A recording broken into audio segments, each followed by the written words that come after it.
Welcome to பர review. இந்த வீடியோவில் 2025லேருந்து எடுக்கப்பட்ட ஒரு தெலுங்கு திரைப்படமான மாஸ் ஜத்தாரா திரைப்படம் எப்படி இருக்குது அப்படிங்கிறத அதுள்ள பார்க்க போகிறோம். இந்த திரைப்படத்தை பொறுத்தளவுக்கு ஒரு யூஸ்வலான ஒரு தெலுங்கு மாஸ் மசாலா கலந்த ஒரு ஆக்ஷன் ட்ராமாவாக எடுத்திருப்பாங்க. படத்தில் நம்ம ரவி தேஜ் தான் லீட் கேரக்டரில் எடுத்து நடிச்சிருக்கிறாப்புல. அண்ட் ஆல்சோ பார்த்திங்கன்னா ஸ்ரீலீலாவும் இந்த படத்தில் ஹீரோயினாக பண்ணியிருக்கிறாங்க.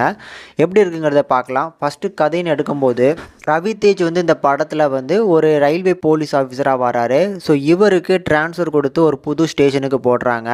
அந்த ஸ்டேஷனுக்கு இறங்கினதுக்கு அப்புறமே பார்த்திங்கன்னா அந்த ஸ்டேஷனே கொஞ்சம் மோசமாக இருக்குது.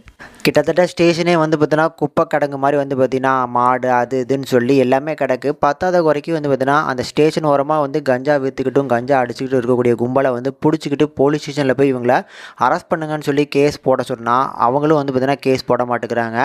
இதெல்லாம் தாண்டி பார்த்திங்கன்னா ஸோ ஒரு ஃபாரஸ்ட் ரீஜன் பக்கத்தில் இருக்குது. அங்கே மயிலை பார்த்திங்கன்னா சுட்டு கொலை பண்ணுறாங்க. இவங்களை மயிலை சுட்டதுக்காக அரெஸ்ட் பண்ணுங்கன்னு சொன்னால் அந்த ஃபாரஸ்ட் ஆஃபீஸரும் பார்த்திங்கன்னா கண்டுக்க மாட்டேங்கிறாங்க.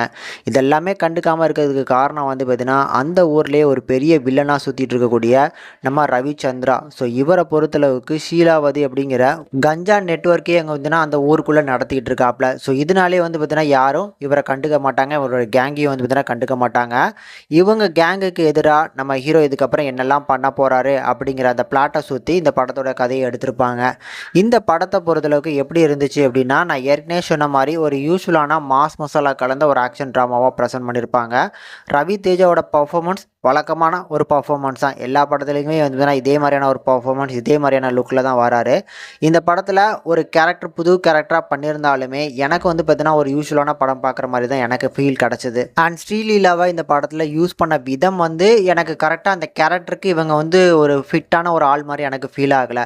ஸோ அவங்களோட கேரக்டரில் பார்த்திங்கன்னா வேறு யாராவது போட்டிருக்கலாம் அப்படிங்கிறது என்னோடய பர்சனல் தாட். ஏன்னா இந்த கேரக்டரில் பார்த்திங்கன்னா கஞ்சா விற்கக்கூடிய ஒரு ஆளாக பார்த்திங்கன்னா அவங்கள காமிச்சிருப்பாங்க. அந்த கேரக்டர் பர்ஃபெக்டாக பார்த்திங்கன்னா அவங்களுக்கு சூட்டாக இருக்குன்னு யாருமே சொல்ல மாட்டீங்க. ஏன்னா அந்தளவுக்கு பார்த்திங்கன்னா அந்த கேரக்டர் கூட பார்த்திங்கன்னா இவங்களால சூட் ஆக முடியல. அதுதான் பார்த்திங்கன்னா இந்த படத்தோட இன்னொரு நெகட்டிவ்னு கூட சொல்லுவேன். இதை தாண்டி இந்த படத்தில் காமெடி போர்ஷன்ஸ்னு எடுத்துக்கிட்டோம் அப்படின்னா ஒரு சில இடங்களில் நல்லா ஒர்க் ஆகிருக்கு. சில டயலாக்ஸ் மட்டும் நல்லா இருக்குது. அதுவுமே பார்த்திங்கன்னா ரவி தேஜுக்கு தாத்தா கேரக்டரில் பண்ணிட்டு இருக்கக்கூடிய ராஜேந்திர பிரசாத். ஸோ அவர் பார்த்திங்கன்னா ஒரு சில இடங்களில் ஹியூமர் நல்லா பண்ணியிருக்கிறாப்புல. மித்தபடி பார்த்திங்கன்னா காமெடி ஆக ஓகோன்னு சொல்லிட முடியாது. ஒரு சில இடங்களில் ஒர்க் ஆகிருக்கு அப்படின்னு சொல்லிக்கலாம்.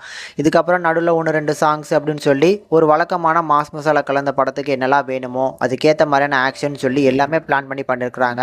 மொத்தத்தில் ஒரு நல்ல படம் அப்படின்னு சொல்லிடலாம். ஆனால் சூப்பரான ஒரு படம் அப்படின்னு சொல்லிட முடியாது. அதனால் முடிஞ்சால் ட்ரை பண்ணி பாருங்கள். ஆனால் ஒரு ஒன் டைம் கண்டிப்பாக தாராளமாக ட்ரை பண்ணி பார்க்கலாங்க.